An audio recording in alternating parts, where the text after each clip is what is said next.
Hello and welcome to the virtual classroom of Jafri Academy of Modern Education. I am your teacher of English Literature Murtaza Fazli. Class 10th का हम out of business पढ़ रहे थे are के नारायण द्वारा।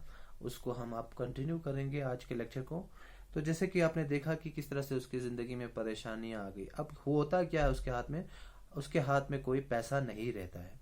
उनका जो only source of income वो है कि जो उन्होंने जो एक्सटेंशन जो दिया है, अपना जो घर दिया है वो रेंट पे दिया है। जो रेंट वहां से आता था बस उसी पे वो लोग गुजारा करते थे। और हमेशा उनको ये परेशानी होती थी उनका क्या होगा कि अगर किराएदार उनके घर से निकल जाए। और इसी हालात में क्या हुआ कि रामा राव एक मैगजीन उसके हाथों लगा जुबली रीडिंग रूम में। उसका नाम था, मैगजीन का जर्नल का नाम क्या था? कैप्टन। इसके 4 पेजेस होते थे और वहां पे चारों पेजेस पे ज्यादातर क्या होते थे? क्रॉसवर्ड पजल्स होते थे। और हर हफ्ते जीतने वाले को क्या मिलेगा? 4,000 रुपये मिलेगा। अब इसकी सारी उम्मीदें ये उसको लगा कि कहीं ना कहीं इस चीज से उसको मदद मिल सकती है। और कुछ दिनों तक वो अपने फैमिली अफेयर से दूर होके इन्हीं चीजों में लग गया। वो हमेशा सोचने लगा कि इसका आंसर क्या होगा, टैलो होगा, फैलो होगा, बैड होगा, मैड होगा। और हमेशा क्लूज को ढूंढने में उसका टाइम गुजरता था। उसने अब धीरे धीरे अपने बीवी और बच्चों की तरफ देखना भी बंद कर दिया था और उसका सारा ध्यान पजल्स को सॉल्व करने में लग जाता था। और हफ्ते दर हफ्ते वो अपना पैसा इसी सॉल्यूशंस में डालता था और रिजल्ट्स का वेट करता था। On the day a solution was due, hung after the music. हम्म हम्म और जिस दिन वो उसका रिजल्ट आता था वो इम्पेशेंटली उस जर्नल का इंतजार करता था जुबली रीडिंग रूम में। हम्म और वो जिनसे अखबार लाता था उनसे कहता था कि मुझे फ्री में पढ़ने दे दो कि जब मैं जीत जाऊंगा तो मैं आपको पूरा 1 साल का सब्सक्रिप्शन एडवांस में करूंगा। और जिस दिन रिजल्ट आ गया वो उसका दिल बिल्कुल ही जोर जोर से धड़क रहा है और वो देख रहा है कि कहीं ना कहीं नाम उसका ना आए। मगर जब उसने प्राइज विनर्स का नाम देखा तो वहां पे कौन था? कोई बलूचिस्तान से था, कोई ढाका से था, कोई सिलोन से था। ठीक है। उन लोगों ने ही सही जवाबों का सही पजल्स का आंसर दिया था, जिस वजह से उन्होंने प्राइज जीता। 3 घंटे लग गए रामाराव को इस शौक से निकलने के लिए। और the only way to exist seem to be plunged into next week. अब वो उसका पास क्या सहारा था? सिर्फ एक, कि अगले हफ्ते के पजल का इंतजार करे। That would keep him buoyed up with hope for a few days more. और जिसकी वजह से उसे और कुछ थोड़ी सी उम्मीद मिलती थी कि कहीं ना कहीं हालात ठीक हो जाए। तो अगले हफ्ते आने वाले जो पजल्स का वो इंतजार करता था और अखबारों को खरीदता था और उन पजल्स को सॉल्व करने की कोशिश करता था। और जो अब ये कश्मकश जो उसके बीच में थी, एक तो उम्मीदी और नाउम्मीदी के बीच में ये चलती रही। और इतना इसने इस पे असर कर लिया है कि ये हार्डली किसी से बात नहीं करता था किसी से। और अक्सर अपने बच्चों से, अपने बीवी से झगड़ा करता था अगर वो उसे पैसा देने से मना करती थी। कौन सा पैसा? पजल्स खरीदने के लिए। अ, वो खुद भी इस हालात से थक गई थी और वो ज्यादा झगड़ा नहीं करना चाहती थी। और चाहे उसकी वजह से घर पे करके किचन पे प्रॉब्लम भी क्यों ना पड़े, वो आखिरकार में हार के वो उसको पैसा दे देती थी। एक दिन क्या हो गया कि one day the good journal ने क्या किया? अनाउंस ने किया, ऑफर किया 8,000 का प्राइस मनी। और इस 8,000 के प्राइस मनी ने रामाराव के जो विजन है उसको 10 गुना बढ़ा दिया कि कहा अब तो मेरे डबल जीतने के चांसेस हैं। तो और ज्यादा ये कूद गया इस चीज में। वो पजल्स को पढ़ने लग गया। वहां पे कुछ डाउटफुल कॉर्नर्स थे और वहां पे कुछ थी और उन्हें धीरे धीरे उसने सारे एंट्रीज को भर दिया। तो उसने सॉरी अपनी बीवी से कहा कि तुम मुझे इस बारी 5 रुपए दे दो। तो ये सुन के उसकी बीवी हैरान और परेशान हो गई। ही हैड बिकम, उसे अब ये किस बिकम वो बिल्कुल इनसेंसिटिव हो गया था कि घर के हालात कैसे हैं। तो उसे नहीं पता था घर किस तरह से चल रहा था, और वो पैसे मांग रहा था। और क्योंकि 5 हफ्ते रुपए पे तो कम से कम उनका एक हफ्ते का खाने का खर्चा चल रहा था।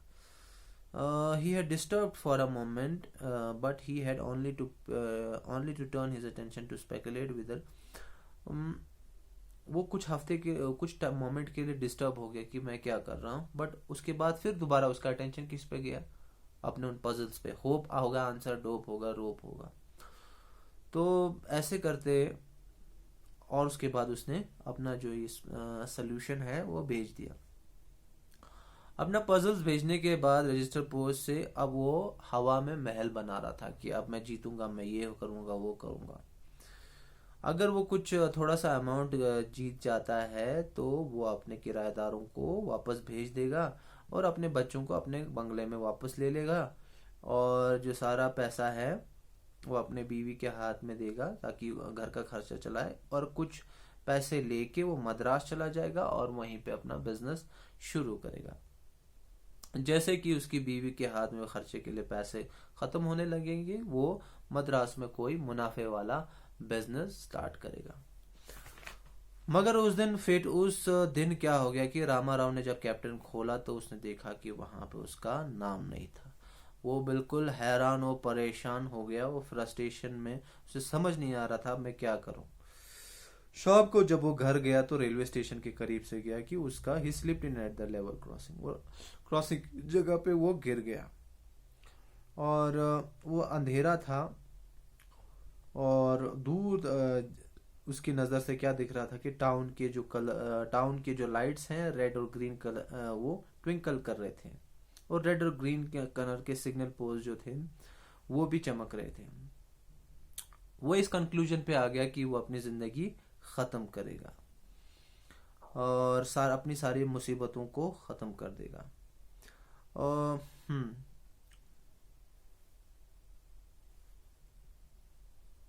और उसे अपने बीवी बच्चे इन सब का कोई भी ख्याल नहीं आ रहा था। उसे लग रहा था कि उसकी सारी परेशानियों का जो अंत है वो मरने से ही सॉल्व हो जाएगा। और वो लाइन पे लेटा रहा, और जो आयरन थी वो अभी भी गर्म थी, इसका मतलब ट्रेन यहाँ से अभी अभी गुजरा था। वो बहुत ही खुश था कि 10 मिनट में ट्रेन वहां पे आ जाएगी और उसका काम तमाम हो जाएगा। वो कुछ टाइम वहां पे बैठा, बट कि उसे कुछ ट्रेन की आवाज़ें सुनाई नहीं दे रही थी। वो बिल्कुल थक हार के उठ गया, और जैसे प्लेटफॉर्म पे देखा तो वहां पे उसने पूछा कि what has happened to the train, train का क्या हुआ है। तो उसे मालूम चला कि जो मालगाड़ी एक है वो स्टेशन से 3 स्टेशन दूर वो गिर गई है, जिसकी वजह से रास्ता बंद हो गया है। तो सारी ट्रेन जो हैं 3 घंटे लेट चल रही हैं। तो रामा राव को एहसास हुआ सर्टेनली वहां पे एक कि God you have shown the mercy, ए खुदा आपने मुझ पे रहम किया है। और रामा राव उसी टाइम खड़ा हुआ और रोते रोते अपने घर भाग गया। एक मोमेंट जहाँ पे वो अपनी लाइफ खत्म करने के लिए तैयार था, उसी मोमेंट के बाद उसे रियलाइज हो गया कि गॉड ने उसे कितना बड़ा गिफ्ट दिया। उसकी बीवी उसका इंतजार कर रही थी। जो ही उसने रामा राव को देखा उसका चेहरा खिल गया, उसने उसका वेलकम किया और उनसे पूछा कि तुम आज लेट क्यों हो गए। I was somehow feeling very restless, वो कह रहा था कि मैं आज पूरी और उसने कहा कि उसकी बीवी ने मुझे आज पूरी शाम को तकलीफ हो रही थी कि मैं बहुत परेशान थी कि तुम क्यों नहीं आ रहे थे, और बच्चे भी परेशान थे। अब तो वो सोने के लिए चले गए। जैसे वो खाने के लिए बैठ गए तो उसकी बीवी ने कहा कि जो हमारे किराएदार हैं उनने कहा कि वो आए यहाँ पे और वो हमसे पूछने लगे कि क्या हम घर बेचना चाहते हैं कि नहीं। तो उन्होंने एक अच्छा खासा पैसा देने की ऑफर की है, और I think we may sell the house.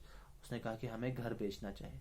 तो रामा राव ने सुनते ही खुशी खुशी में कहा ये तो बहुत ही अच्छा आइडिया है, और इस वक्त हमें कम से कम 4,000 5,000 4,500 रुपये मिल सकते हैं, और उसका आधा पैसा मुझे दे दो ₹500 मुझे दे दो और मैं मद्रास जाके वहाँ पे कोई काम धंधा ढूंढता हूँ, और तब तक तुम घर का ध्यान रखो, और सबसे पहले हम इस मोहल्ले से बाहर निकलते।